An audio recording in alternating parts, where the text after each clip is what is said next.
let's talk about the one thing that's holding you back from everything you want. Let's talk about what's holding you back from the job, from the relationship, from the body that you want, from starting the business, from growing that business. I want to talk about what is holding you back from going up in the next income bracket. It's fear. It is fear. I have seen so many people get entrenched in fear and it stops them.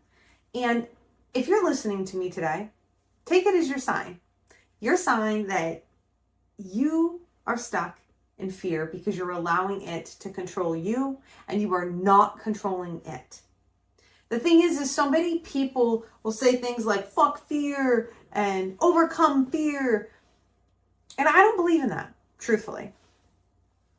Because fear is who we are. It's ingrained in our brains. It's what keeps us safe, right? Back in caveman times, the fear, our egos, it kept us safe.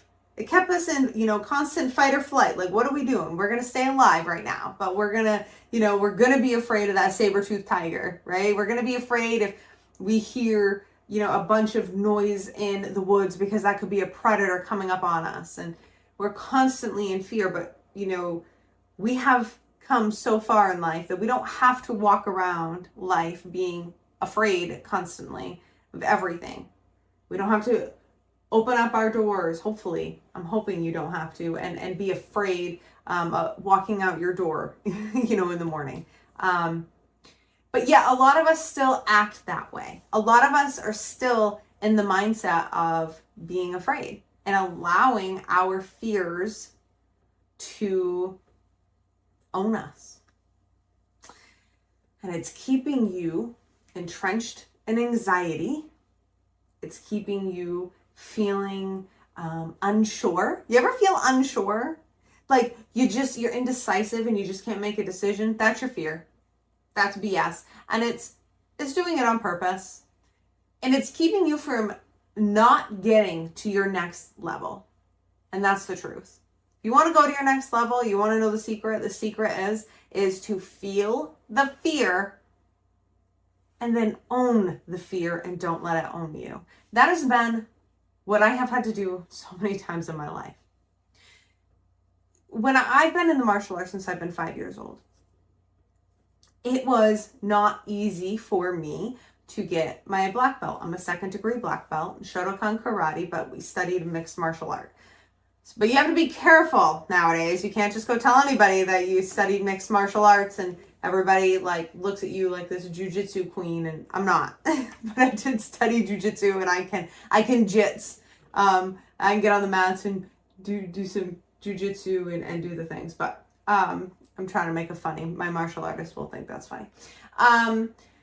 Anyways, so I've been doing that, since I've been 5 years old. And getting my black belt and going for my black belt was truthfully so scary. And I was in so much fear because I didn't think that I was ready. I didn't think that I was ready to do this. And at my dojo, so when you're going to go for your black belt, you have to know basically everything you've ever learned from day one up and through what you need to know for your black belt. And you have to know it in English and you have to know it in Japanese. And then you have to endure 1 to 2 hours of probably some of the most stressful times of your life, because you not only need to be able to listen and execute whatever your instructors tell you to do in Japanese and English, but not always English. A lot of the testing was done in Japanese, and so you have to be able to understand all of this. And then on top of, while somebody is fighting you, while 2 people are fighting you, while 3 people are fighting you, while now you're on the mats fighting 2 or 3 people. So it's constant. It was dynamic. They would exhaust you because obviously adrenaline is high, and they know that if they go and exhaust you, it doesn't take long, right? It doesn't take much to exhaust somebody who's already in a really high state. But and anybody who knows fighting, Anybody who knows this is the key. Everybody, yes, we should be working out, we need to be running, but nothing gets you in shape like for fighting unless you're fighting, right? Like everything else helps, but you need to be in fighting shape, and then you get exhausted in your mind. And when you start fighting people and you start getting your bell rung, you start getting punched in the head multiple times, kicked by people because I'm fighting 6'5" friggin' big, big motherfuckers who, they're relentless. And so, you're literally getting like physically beaten, and then you're getting mentally beaten, right? Into exhaustion. And that's when the stress inoculation turns on. Now we're going to start fully speaking in Japanese. And now you've got to start doing these kicks and all of these things that you know how to do. It's very, very basic. You learned it right when you started at the dojo, but we know that you are in a completely different state of mind right now and you can't really think straight. Well, we want you to be able to think straight, but we know chances are you probably can't. So we're going to test you. And anyways, it was incredibly intimidating. I want you to think of like 50 people that you know at the dojo that are your rank or higher, lined up on this wall, that haven't taken class tonight, haven't fought, and they are ready to beat the shit out of you. And it's like, and it's kind of like this thing, like I went through it, so now you're going to go through it. I had my ass handed to me on my black belt test. Now you're going to have your ass handed to you. And you got to remember, I mean, there's so many people and they're coming in fresh and they're like, so it was stressful to say the least. Leading up to it was probably far more stressful than the actual test, right? Because your mind just takes over and your fears. And what I want you to know is I didn't overcome my fear. I did not overcome. I was fucking afraid. I'm afraid all of the time. There's not really overcoming your fear. Nobody is all of a sudden just not afraid. I mean, unless, you're a spiritual saint or something like that. But like normal human beings don't just overcome fear. They just learn how to work with it. And they learn how to run their fear so that it works for them versus our fears manipulating us and we end up working for the fear. Do you see that difference? I've overcome some scary things in my life. And the reason why you have to understand is the reason why the black belt test meant so much to me is I failed my green belt test. I think it was green. I think I was a blue belt. It's my green belt test, which happened to be a pretty big test at my dojo when I was a kid. I was like 10. And I was the second person to ever fail at my dojo, and I failed the test. And it was devastating, and it was excruciating, and it was humiliating. And I didn't know what to do. And obviously, I just felt so inadequate and confused. Like, how did I just let that happen? But what happened is I didn't prepare. Like straight up, I wasn't fully prepared. I didn't prepare to the best of my ability. But two, I let my fears take over. I let my fears dictate me. I didn't dictate them. And when that happens, we become clouded. We can't make proper decisions. We are not as sharp as we could be. We are not executing. We are not on our game, right? And so that happened. I failed. I failed in a hard way, and I failed very publicly. I had a decision to make that day in the office of my senseis. He and my mom, of course, my mom's like, she felt bad, but my mom was pissed. What the hell is this shit? Like, get your shit together. So I'm sitting there, and I'm like 10, and I'll just never forget. Like sitting out back in the office, had a cup of water, because that would be the way that like my sensei would always like soothe us. You can have a cup of water, because you couldn't drink out of the water fountain until you were a black belt. That was like, they'd pay for the water. So if you were under a black belt or you were not an instructor, then you couldn't drink out of the Poland Spring water fountain. You would have to drink out of the tap. So whenever like you got offered this cup of water, it was a very big deal. So he takes me out back and he gives me this cup of water and he's like, you can have a drink. And I'm like, oh my God. And I'm crying, you know, and I'm all these things. And he says, I'm very disappointed. Yeah. Mm-hmm. My mother, yep, I am not happy. And he said, so what are you going to do? And I looked at him and I'm like, again, I have a red face. I'm crying, tears coming down. I've got like fucking probably boogers coming out of my nose because I'm like hysterical. Can't believe I just did that. So embarrassed. So embarrassed. Because that's one thing about me is I, growing up, would get embarrassed very easily. I don't get embarrassed too much now. I mean, there's times where I'm like, oh my God, I need to go like crawl into the wall and like blend in or something.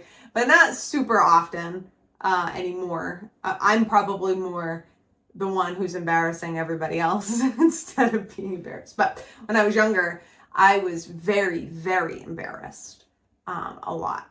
And so when he asked me, what are you going to do? My initial instinct was, well, what do you mean? I'm going to come back when you say that I can. Like, I'm going to prepare and I'm going to pass this friggin' thing. My mom was very proud of me in that room, but she later then told me that was the only fucking choice that was there. But she wanted me to know that like I was in control and she wanted to see where my head was at, right? Which was really good. And it was my instinct. And that is when it was like that time in my life when I failed, and I failed so publicly and so hard. This wasn't just, listen, I want to be very clear with you. I've been a competitor since I've been 5 years old. I've competed in the martial arts, played sports. I've competed, internationally. I've won titles internationally. I've won titles, national titles. I've done very well as a competitor in my teenage years in the martial arts. Here's what I need you to know. This wasn't like, oh, well, you just didn't get the trophy or you just didn't get a medal. No, this was complete and utter, absolute failure.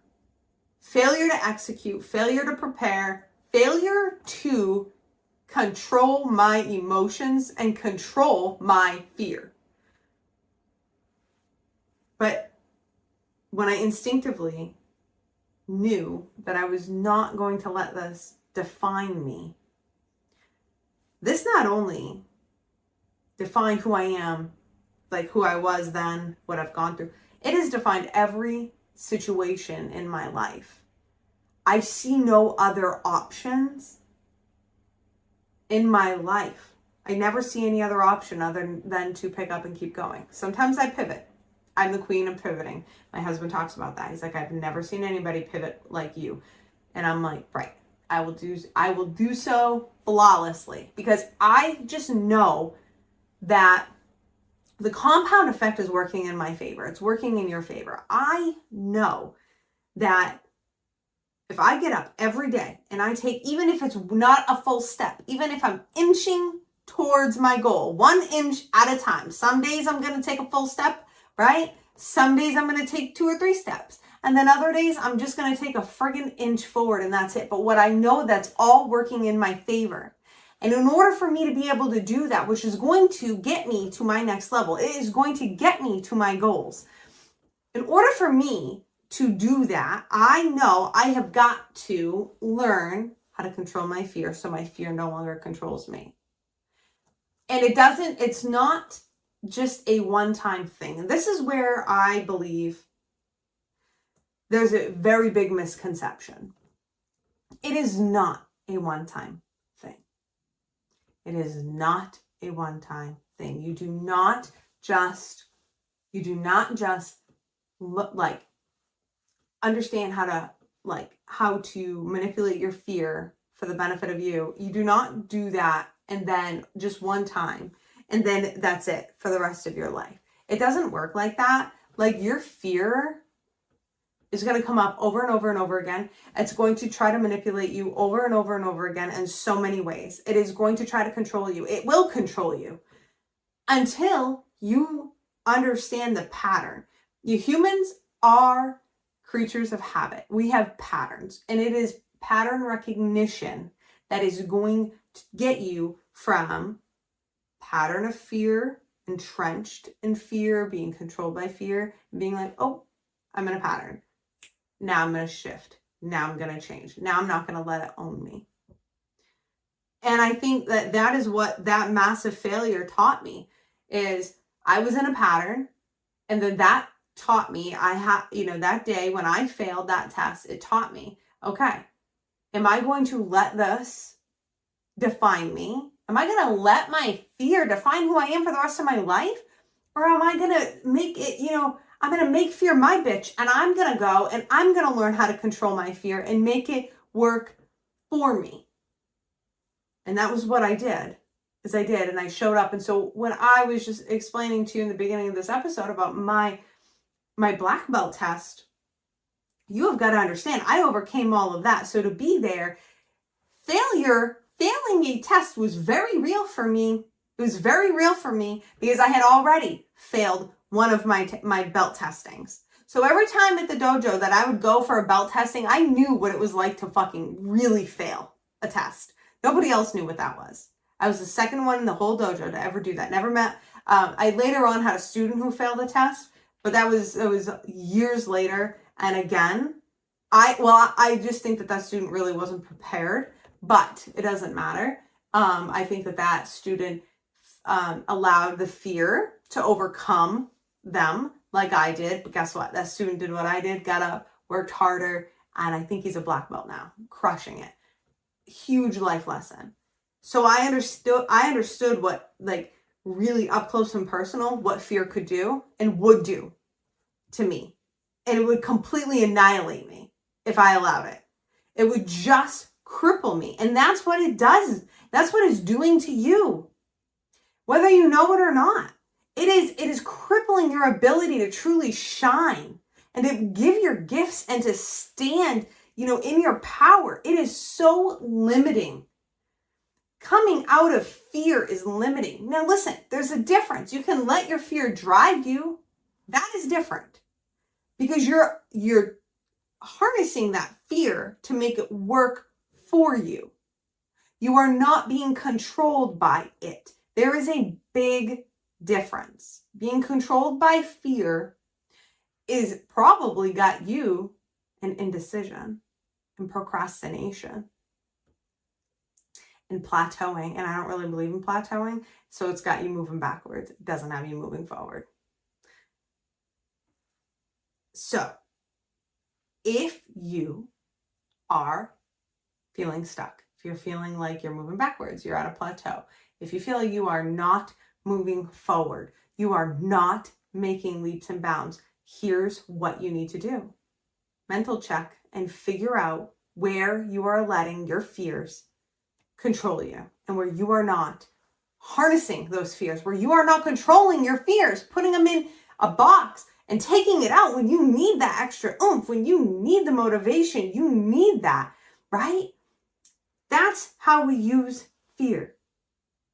We also can use fear, to keep us safe when we need to trust our gut, tune in. That's a whole other conversation. I talk a lot about, your instincts and your gut and really trusting it. But again, you really better understand your gut instincts versus fear, because it's two different things.